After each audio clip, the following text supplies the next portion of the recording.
Hello everyone.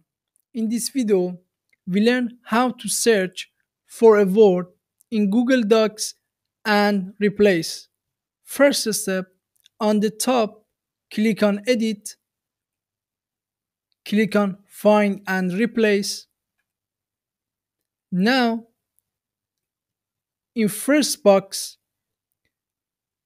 write that word you want to find. For example, in second box, write that word you want replace with. For example,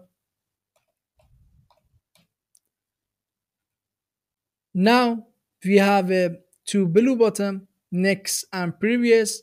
We can shift between founded words. After you select that word, you can use replace button or replace all. For example, I click on replace all as you see, and after you done, click on close.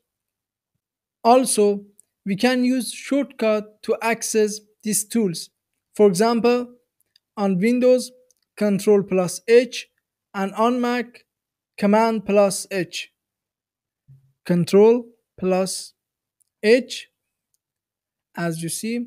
Again, these tools active and we can use in document. I hope this video was useful for you. Please subscribe to our channel and help us to make more video like this. Thanks for watching.